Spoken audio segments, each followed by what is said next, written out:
할렐루야, 12월 17일 목요일입니다. 오늘은 베드로전서 3장 1절부터 12절까지 말씀을 읽고 은혜를 나누도록 하겠습니다. 아내들아, 이와 같이 자기 남편에게 순종하라.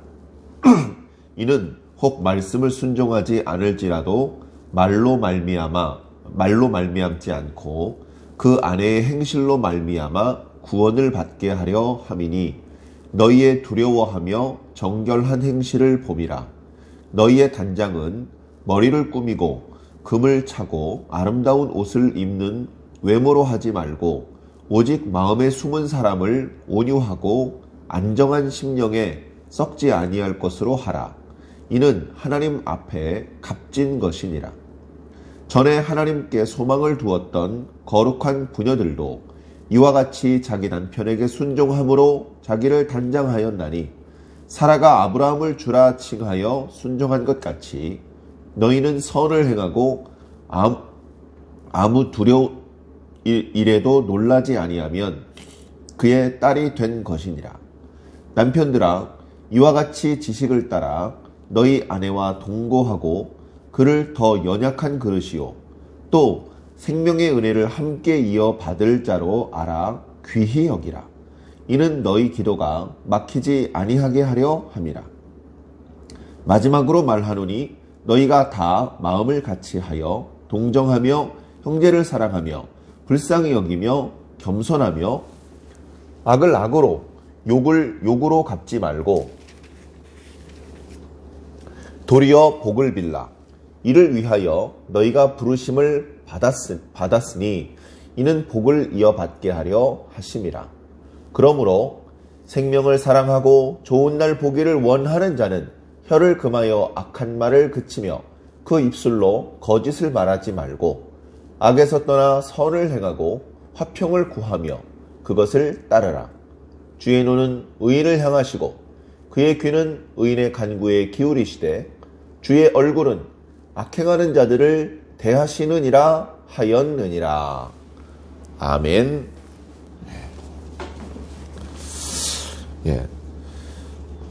계속해서 이어지는 주제입니다. 오늘 말씀 시작하는 부분에는요,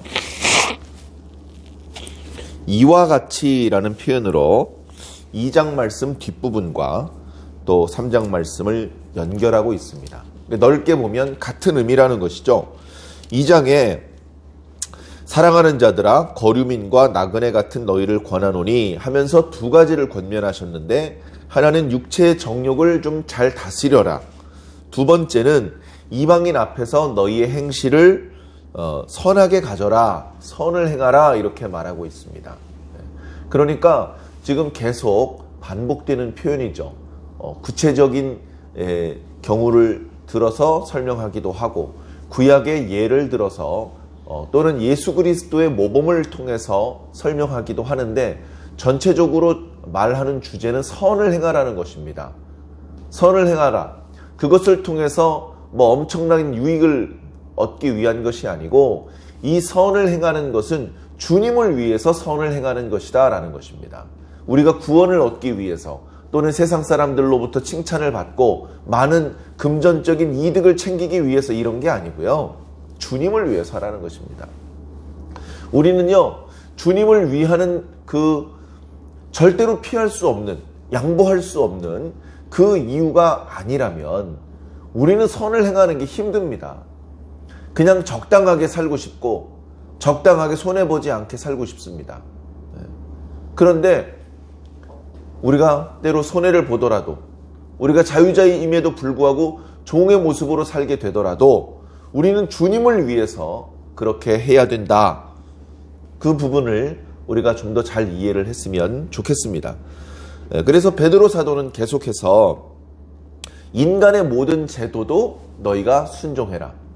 세상에 세운 왕, 그리고 권선징악을 위해서 파견된 총독에게도 순종해라. 그리고 당시 사회제도가 자유자와 노예, 주인과 종, 이런 이제 양분된 시스템이라고 말씀을 드렸잖아요. 오늘날은 그런 노예제도는 없습니다. 과거 노예처럼 일하고 보상도 받지 못하고 비인간적인 대접을 받고 그런 것은 원칙적으로 금지되어 있습니다. 그런데 조금 형태를 달리해서 역시 갑과 을이 존재하고 있습니다. 고용자와 고용주 그렇게 이제 또 있고요. 또 뭐 정규직과 비정규직도 있고 다양한 형태로 여전히 오늘날에도 여러 가지로 아쉽고 사회적으로 약자고 똑같이 일하면서도 보상을 조금 받고 그런 어떤 불균형, 불평등 그런 요소들이 여전히 조금씩은 있습니다. 그런 억울한 입장에 처해 있더라도 주님을 위해서 순종하라는 것이죠. 주님을 위해서 순종하라. 13절에 이제 어저께 묵상했던 말씀이지만 13절에 보면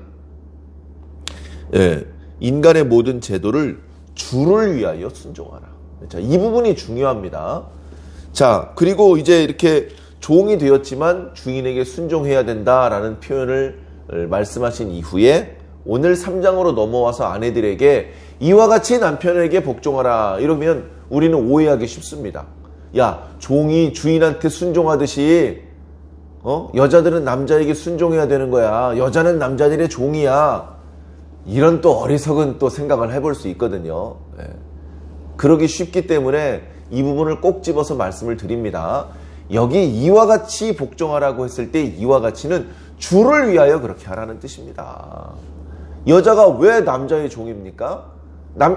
아내가 왜 남편의 종입니까? 마치 종인 것처럼 겸손하고 온유하게 순종하고 복종하고 그럴 때도 있지만 종이기 때문에 그런 게 아닙니다. 아내는 근본적으로 남편과 동등합니다. 그 부분을 이해를 해야 됩니다. 그러나 복종을 해라. 왜? 주를 위해서. 주를 위해서.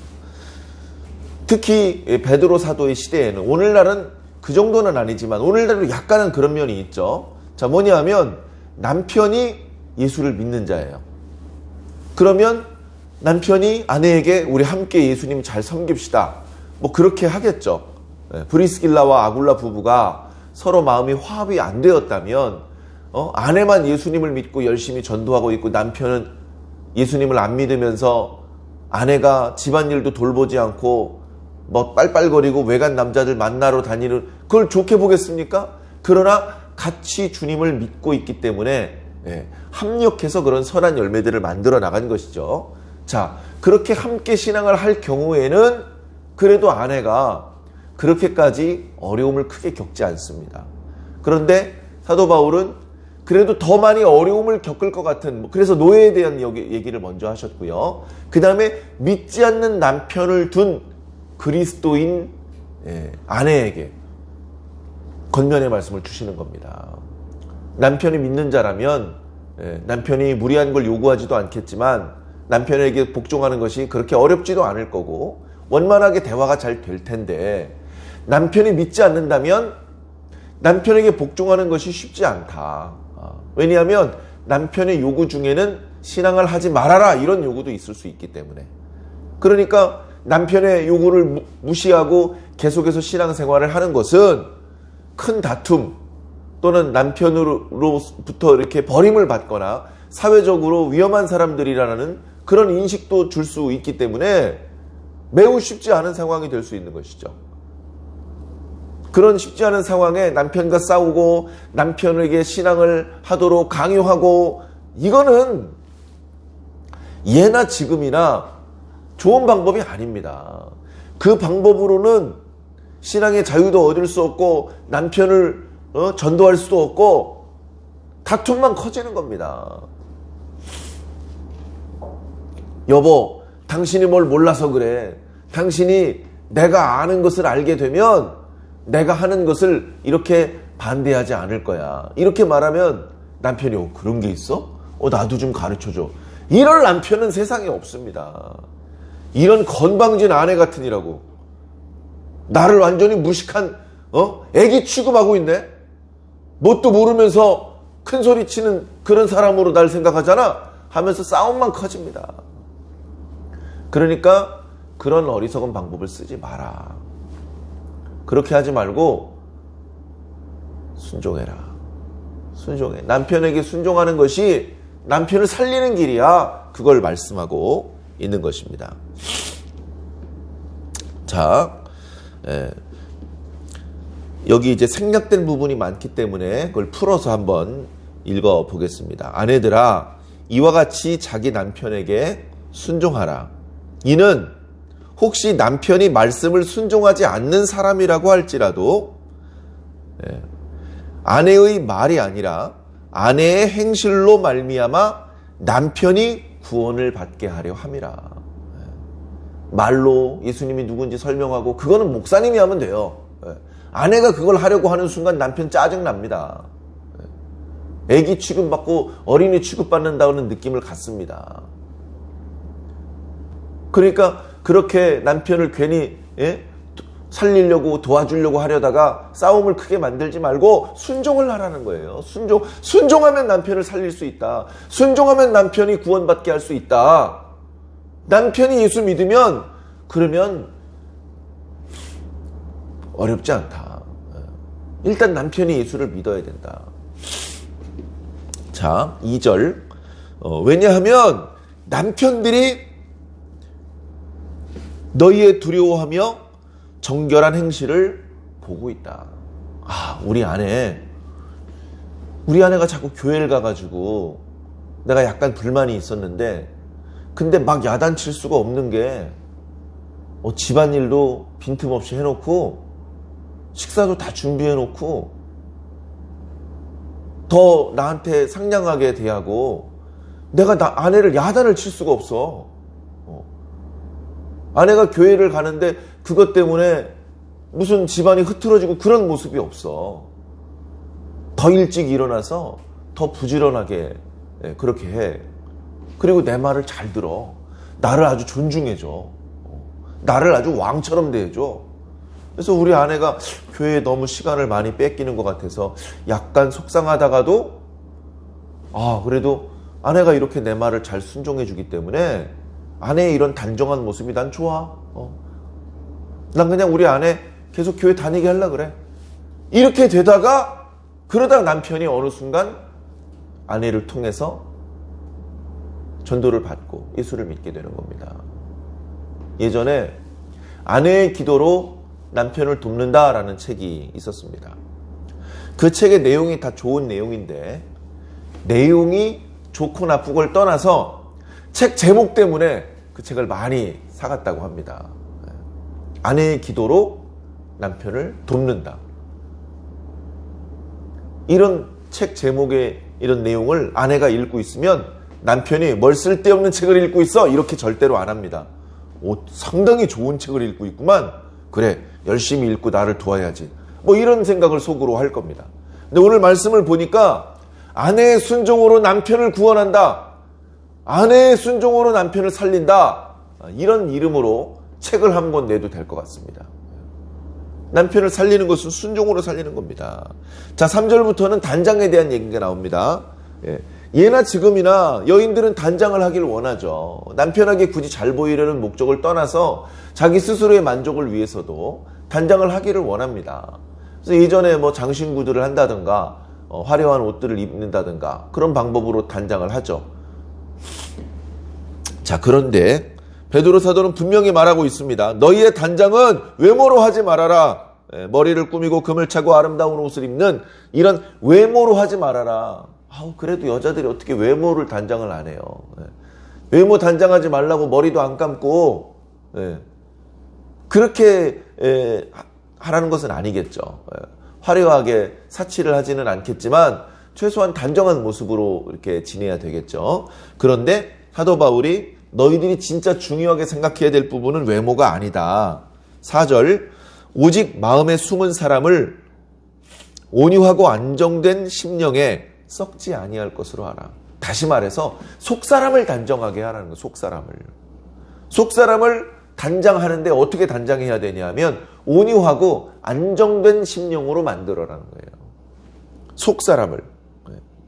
이것은 하나님 앞에 값진 것이니라. 자, 하나님 앞에 값진 것이라는 표현은요, 아주 많은 의미가 들어있습니다. 그 중엔 이런 의미도 있습니다. 하나님께서 최후의 심판을 위해서 이 땅에 내려오십니다. 그래서 하나님 앞에 값진 것은 소멸하지 않게 보존하시고 값이 없는 것, 그런 것들은 다 소멸해 버리십니다. 자, 그런 상황이 되었을 때에 하나님께서 값지게 여겨주시는 것이 뭐냐? 아내들의 마음속에 있는 온유하고 안정된 심령. 이야, 이거는 값지도다. 하나님께서 인정을 해주신다는 겁니다. 그래서 여인들이요, 너희들은 외모를 단장하지, 그런데 마음을 쓰고 시간과 돈을 들이고 그렇게 하지 말고 너희의 속사람을 온유하고 안정된 심령으로 그렇게 만들도록 해라. 쉽지 않죠? 쉽지 않고 그건 뭐 돈만 들인다고 되는 것이 아닙니다. 그러나 그 부분을 위해서 마음을 써야 되고 그 부분을 위해서 노력을 해야 되는 것입니다. 자, 사도 바울이 뭘 믿고 뭘 근거로 이렇게 자꾸 외모로 단장도 못하게 이렇게 하는 겁니까? 전에 신앙 안에서 이렇게 하나님을 섬겼던 부녀들이 그렇게 했다는 겁니다. 5절부터 전에 하나님께 소망을 두었던 거룩한 부녀들도 이와 같이 자기 남편에게 순종함으로 자기를 단장했느니라. 자, 하나님께 소망을 두어야 됩니다. 우리 사랑하는 우리 아내 여러분, 자매 여러분, 첫 번째는 뭐냐? 하나님께 소망을 두어야 됩니다. 첫 번째, 남편보다 하나님께 복종해야 됩니다. 그게 첫 번째입니다. 그리고 그 하나님을 위해서 남편에게 복종해야 됩니다. 남편에게 복종하는 방법으로 자기 자신을 단장해야 됩니다. 이것이 순서입니다. 그것을 말하고 있습니다. 그 중에 실례를 들어서 6절에는 사라의 이야기를 하고 있습니다. 사라가 남편을 나의 주님이라고 표현하기까지 아브라함에게 절대 복종했습니다. 아마 이삭을 희생제물로 죽여야 되는 상황, 그거는 아마 받아들이기 힘들었을 겁니다. 그러나 그 이외에 모든 기득권을 버리고 하란으로 이사 가자고 했을 때 사라가 순종했어요. 그러기 어렵습니다. 사라가 거의 모든 아브라함의 결정을 아무 이의를 대지 않고 순종했습니다. 그래서 그의 이름이 사레에서 사라로 바꾸어 하나님께 새 이름을 얻었습니다. 조금 전에 말씀드렸던 브리스길라와 아굴라 부부, 남편이 신앙심을 가지고 우리 돈 이렇게 디릭디릭 쌓아놓아서 뭐해, 저 사도 바울 도와주자. 그렇게 했을 때 아내가 여보, 우리 애들도 생각해야죠, 이렇게 하지 않고 남편의 말에 절대 복종을 했습니다. 그러기 어려워요. 주를 위해서 했습니다. 주를 위해서. 그래, 얼마나 저의 속사람이 안정되고 온유합니까? 하나님 앞에 값집니까? 자, 이어지는 7절은요, 남편들에게 동일한 내용으로 말합니다. 근데 물론 남편에게 이야기할 때는요, 종들을 위해서 주시는 말씀, 아내들을 위해서 주시는 말씀에 비하면 상당히 짧게 요약되어 있어요. 짧다고 내용 자체가 부실한 건 아니지만 벌써 이런 부분만 봐도 상대적으로 아내들보다는 남편이 덜 힘들어요. 그러니까 남편들보다 더 어려운 상황을 자주 만날 수 있는 아내들, 그리고 종들을 위하는 사도의 안타까운 마음이 이렇게 또 말씀을 기록되는 모습 속에서도 조금은 나타나고 있습니다. 자, 남편들이요, 이와 같이 똑같은 거예요. 주를 위하여 아내에게 복종하라. 물론 복종하라고 표현하지 않고 아내를 사랑하고 존중하라, 뭐 그런 내용인데요. 자, 지식을 따라 아내와 동거하라. 지식을 따라 동거하라는 말이 뭡니까? 조금 애매한 말이죠. 무슨 지식이냐? 성경 지식이냐? 조금 사려 깊게, 조금 진지하게, 조금 더 아내를 너그럽게 깊이 이해하고 생각하는 그런 마음으로 아내와 동거하라는 겁니다.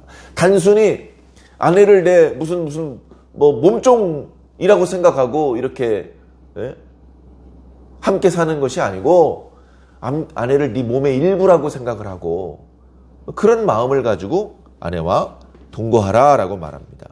아내는 더 약한 그릇이다. 어떤 외적인 피지컬이 약할 수밖에 없죠. 그런 연약한 부분에 대해서 남편은 보호해주고 도와주는 역할이 책임이 있습니다. 또 영적으로는 어떻습니까? 생명의 은혜를 함께 이어받을 자입니다. 우리 앞부분에 이런 말씀 드렸죠. 우리가 구원을 받고 우리가 미래의 영광에 대해서 소망을 품고 산다. 그 소망에 대해서 아내도 똑같은 소망을 품고 사는 겁니다. 썩지 않고 더럽지 않고 쇠하지 않는 그 유업을 받는다 그랬죠. 똑같은 유업을 아내도 받는 겁니다.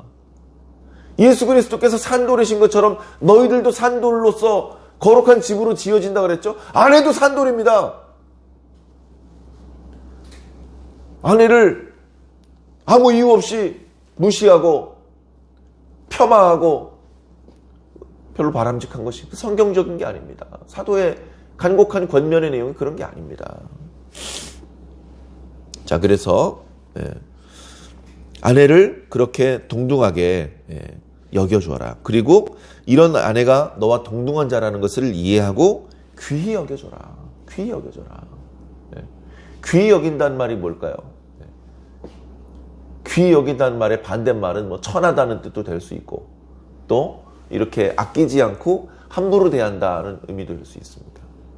귀히 여긴다는 말은 귀중하게 생각하고 아주 귀중한 값이 높은 그런 거라고 생각을 하고 소중하게 여겨주고 벌써 마음으로 그렇게 여겨야 되고 마음에서 그렇게 귀중하게 여기면 말도 그렇게 나올 것이고 행동도 그렇게 나올 것입니다. 자, 그렇게 하지 않으면 너와 영적으로 동등한 권리를 가지고 있는 아내를 마치 종처럼 그렇게 여긴다면 잘못하면 너희가 영적으로 하나님과의 관계에 있어서 기도가 막혀버릴 수도 있다. 하나님께서 아내와의 관계가 원만하지 못하면서 하나님과의 관계만 원만하길 바라면 하나님께서 기뻐하지 않으시고 하나님께서 이웃들과의 관계가 완전히 망가져 버렸으면서 하나님 앞에 제사만 바치면 되는 줄로 생각했던 그런 이스라엘 백성들의 제사에 대해서 저런 제사는 받고 싶지 않다. 내가 원하는 건 제사가 아니다. 하나님의 말씀이 순종하는 것이다. 저런 제사 좀 금지시켜라. 누가 가서 성전 문을 닫아버렸으면 좋겠다. 이렇게 말씀하신 것이 그렇게 이웃을 대하는 태도와 하나님을 대하는 태도가 분열되어 있기 때문에 그렇습니다. 똑같은 이유로 아내를 대하는 태도와 주님을 대하는 태도가 분열되어 있다면 어찌 주님께서 그것을 기뻐하실 수 있겠습니까?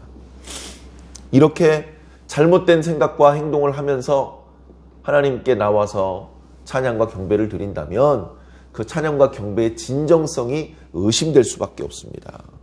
얼른 마음을 고쳐 먹어야죠. 자, 이제 오늘 말씀 뒷부분은 이제 요약입니다.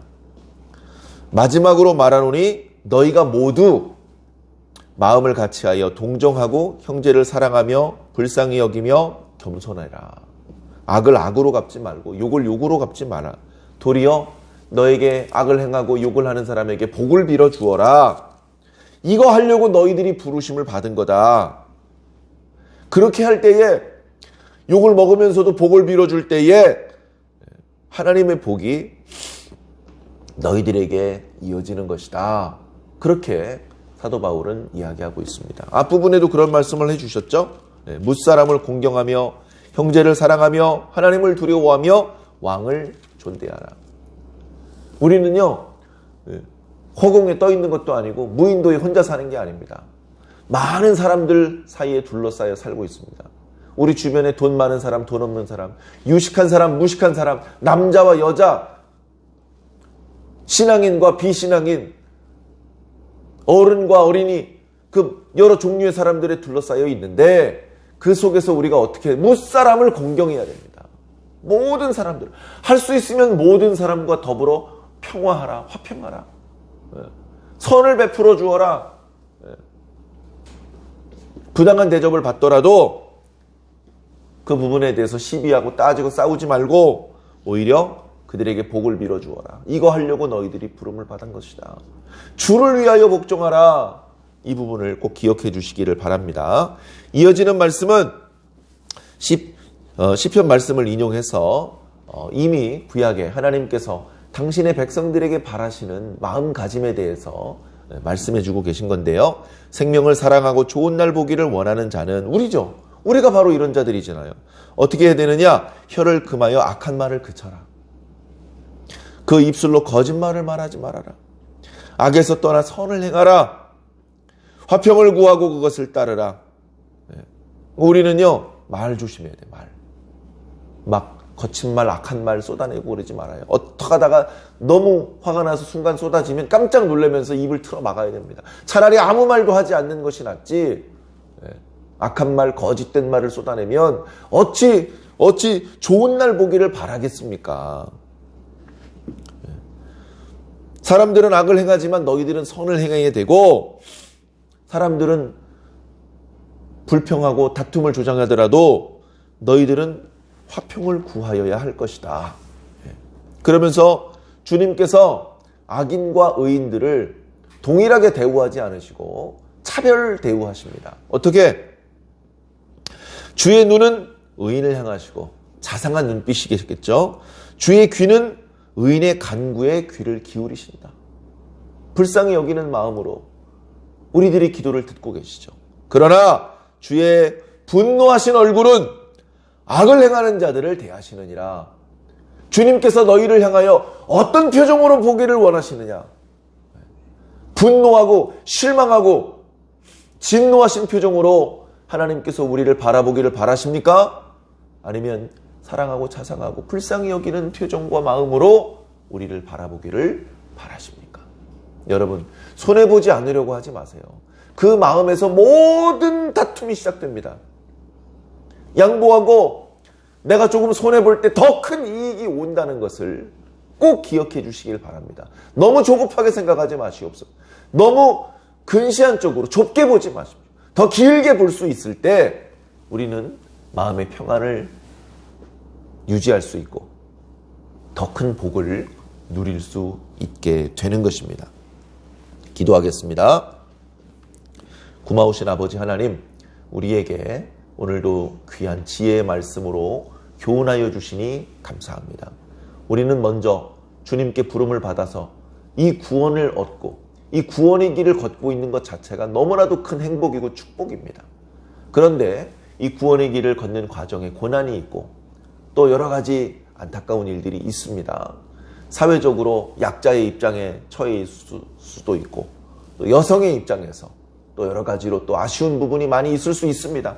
이런 부분에 대하여서 억울함이 많지만 그 부분에 대하여서 항의하고 다투고 하지 말고 너희들은 주를 위하여 복종하라. 주를 위하여 순종하라. 그러니까 우리는 먼저 주님께 순종해야 됩니다. 우리는 먼저 주님의 뜻에 철저히 복종해야 됩니다. 그리고 주님을 사랑하기 때문에 주를 위하여 사회 제도에도 복종해야 되고 우리의 주인들을 위해서도 우리의 남편들을 위해서도 복종하는 모습을 보여야 합니다. 그렇게 하는 것은 비굴한 것이 아니고 그렇게 하는 것은 오히려 말이 아니라 행동으로 우리 주변에 아직 주님을 잘 모르는 자들을 구원시킬 수 있는 길이 되기 때문인 줄로 믿습니다. 아내들뿐 아니라 모든 신자들은 외모를 치장하는데 마음을 쓸 것이 아니라 그것도 단정해야 되겠지만 그보다 더 중요한 것은 우리의 내면을 아름답게 온유하게 안정된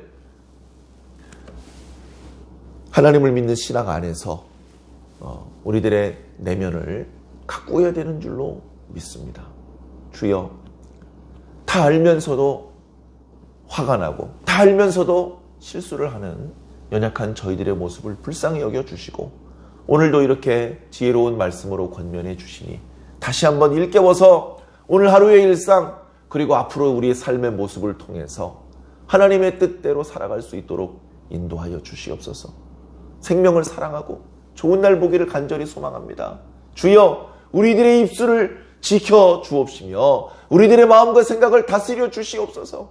우리의 행동들을 통해서 아버지 하나님 많은 사람들이 옳은 대로 돌아올 수 있기를 주님 간절히 소망합니다. 다소 손해를 보더라도 억울하게 조급하게 생각하지 않고 더 길게 볼 수 있게 하여 주시옵소서. 하나님을 생각함으로 참을 수 있게 하여 주시옵소서.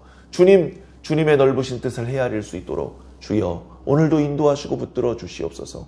하나님 홀로 큰 영광 받아 주옵시기를 예수 그리스도의 이름으로 믿고 기도하옵나이다. 아멘.